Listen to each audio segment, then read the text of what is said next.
The lesson this week is using explication and word choice to identify and support theme in Sharon Olds' poem, The Possessive. This is part of the overall unit on universal theme.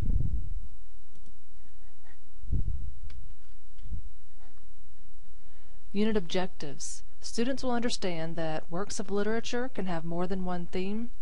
Different perspectives can make texts appear differently to others. Genre affects theme. Literature is a reflection of life. Everything is an argument. Unit overarching questions. What is literature? Why does literature matter? How can literature help us better understand ourselves and others? We partially addressed these questions and the unit essential questions in the previous lesson. Universal theme review. A theme is the main idea of an essay, paragraph, or a book. The idea about life is revealed in a work of literature. The message may be about life, society, or human nature.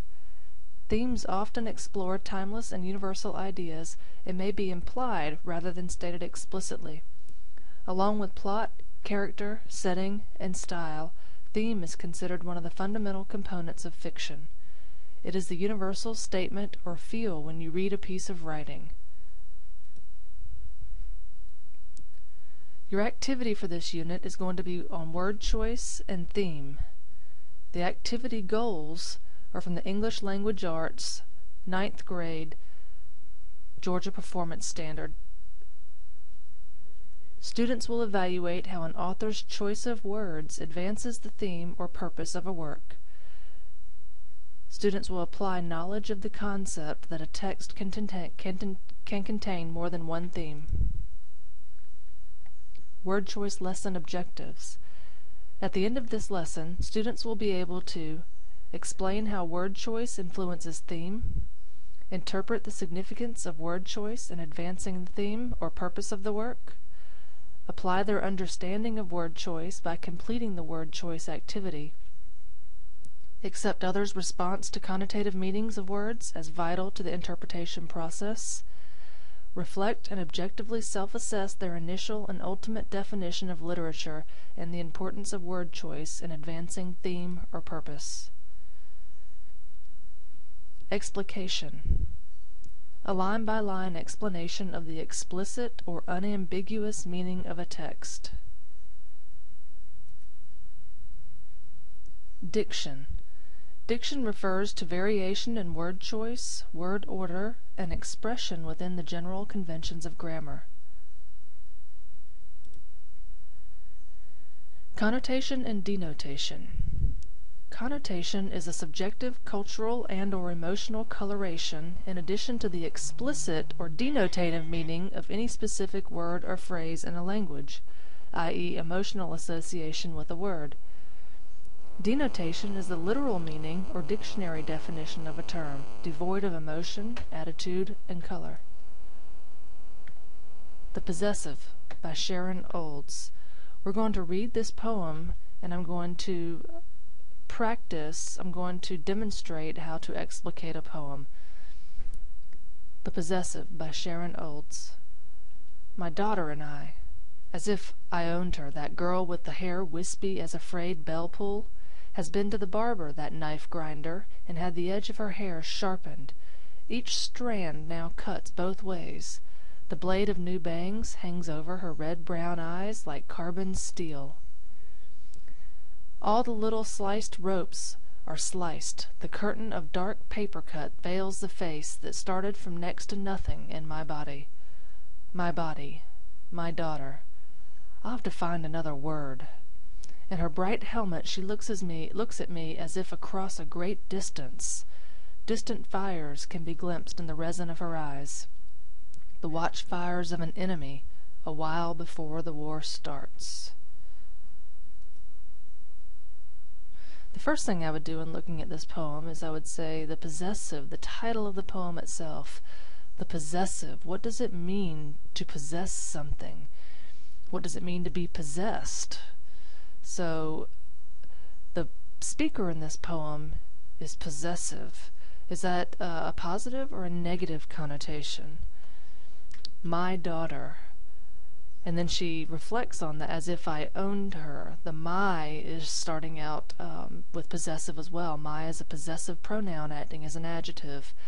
If you'll remember in the short story Shiloh, it starts out with Leroy Moffat, or Norma Jean, Leroy Moffat's wife. Again, possessive.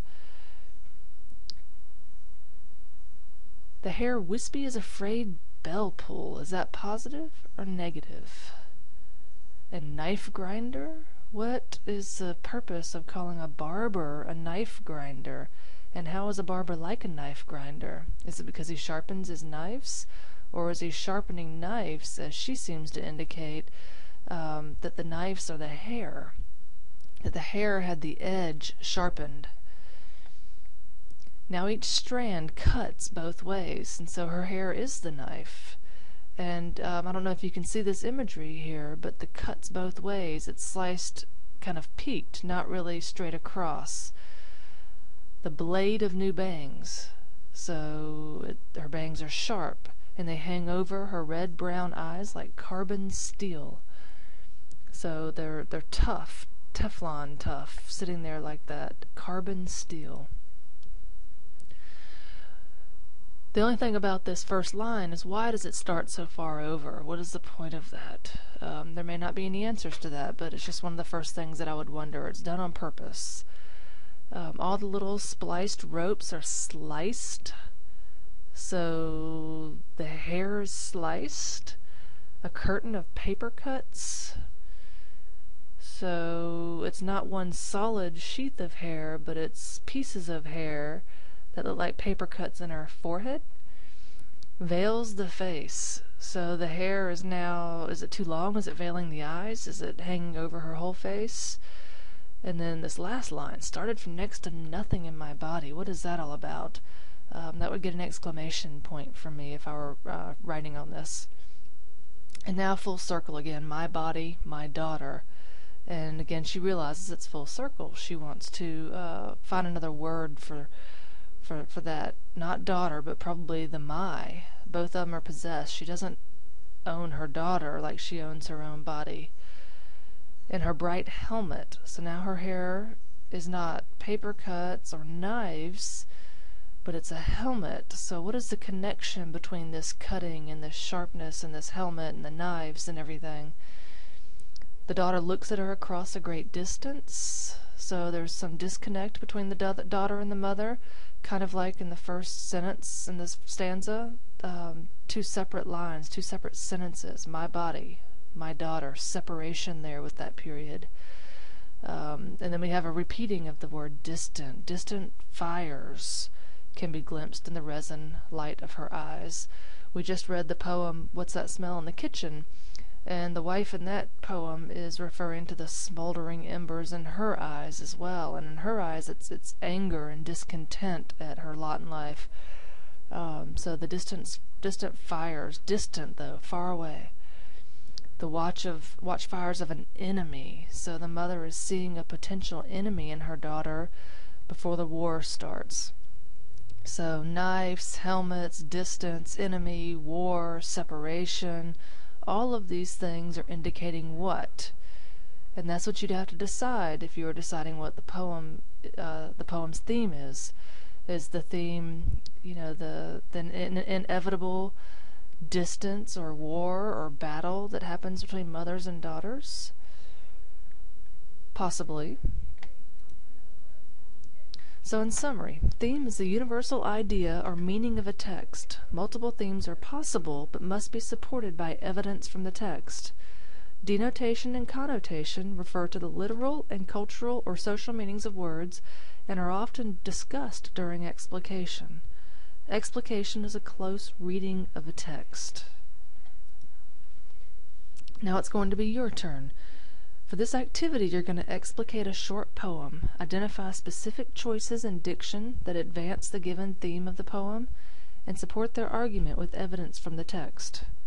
Students will complete the following chart and submit the chart as the attached chart, and submit the chart as an attachment in Blackboard Vista, assignment word choice. Please refer to the Blackboard Vista assignment sheet for more information on this assignment. This assignment is due Sunday night at midnight.